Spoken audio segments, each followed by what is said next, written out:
வணக்கம் மக்களே.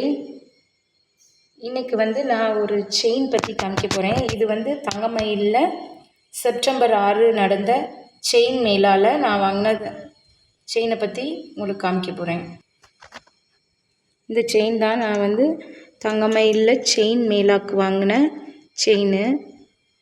ஸோ இது பாருங்கள், 1.5 பவுனு, அதாவது 12 கிராம் இருக்குது. 12 கிராம் நல்லா டிசைன் நல்லா அழுத்தமாக இருக்குது. இது எவ்வளோ வந்திருக்குன்னு நான் இந்த பில்லில் உங்களுக்கு காமிக்க பாருங்கள். இந்த செயின் மேலால் என்ன பண்ணாங்கன்னா 10 கிராம்ஸ்க்கு மேலே போகும்போது 1500 ஆஃபர் கொடுத்தாங்க. அதுக்கப்புறம் ஒரு கிஃப்ட்டும் ஆஃபர் பண்ணியிருந்தாங்க. ஒரு ஸ்மார்ட் வாட்ச் 1500 ரேஞ்ச் இருக்காக்கில் ஒரு ஸ்மார்ட் வாட்ச் கொடுத்துருந்தாங்க போட் கம்பெனியில்.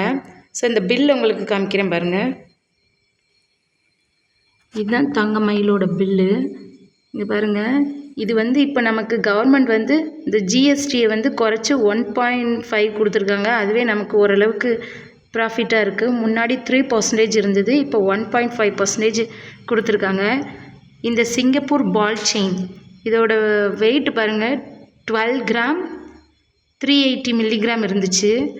ஸோ இதுக்கு மட்டும் எவ்வளோ வந்திருக்குன்னா 94,592 வந்திருந்தது. ஸோ இந்த செயின் மேலால் 1500 ஆஃபர் ப்ளஸ் 1500க்கு ஒரு கிஃப்ட் ஆஃபர் பண்ணியிருந்தாங்க.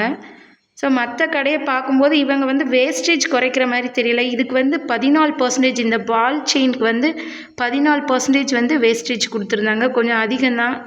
பட்டு சரவணா லைட்டெல்லாம் போய் பார்க்கும்போது கொஞ்சம் அங்கே வேஸ்டேஜ் மீடியமாக இருக்கும் அப்படிங்கிற மாதிரி இருந்தது. இவங்க வேஸ்டேஜை குறைக்கலை, பட்டு நமக்கு கொஞ்சம் ஆஃபர் கொடுக்குறாங்க. அது பரவாயில்ல அப்படிங்கிற மாதிரி இருந்தது தங்கமயில். ஸோ நம்ம தெரியாத கடைகளில் போய் வாங்கும்போது அந்த காப்பர் எந்த அளவுக்கு, சில பேர் காப்பர் சேர்த்து கலக்கிறாங்க, சில பேர் வெள்ளி கலக்கிறாங்க. இந்த தங்கம் செய்யும்போது அதில் எந்த அளவுக்கு கலந்துருக்குங்கிறது நமக்கு தெரியாது. ஸோ தங்கமயில் நமக்கு பரவாயில்ல. ஸோ சில பேர் நினைக்கலாம், எதுக்கு இதெல்லாம் இது பண்ணுதீங்கன்னு. ஸோ உங்களுக்கு லைஃப்பில் ஒரு யூஸ்ஃபுல்லாக இருக்கும், நீங்களும் தங்கம் சேமிப்பீங்க. அதாவது என்னோடய லைஃப்பை நான் ஜீரோங்கிற லெவல்லேருந்து தான் ஸ்டார்ட் பண்ணேன்.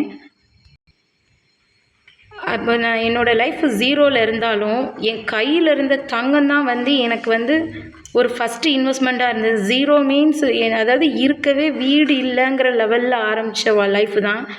அதில் எனக்கு வீட்டில் கொடுத்த தங்கம் பெரிய லெவலில் யூஸ்ஃபுல்லாக இருந்தது. ஸோ இதனால் உங்களுக்கும் ஒரு யூஸ்ஃபுல்லாக இருக்குங்கிறதுக்காண்டி நான் இது பண்ணியிருந்தேன். கொக்கியெல்லாம் நல்லா ஸ்ட்ராங்காக கொடுத்துருக்காங்க.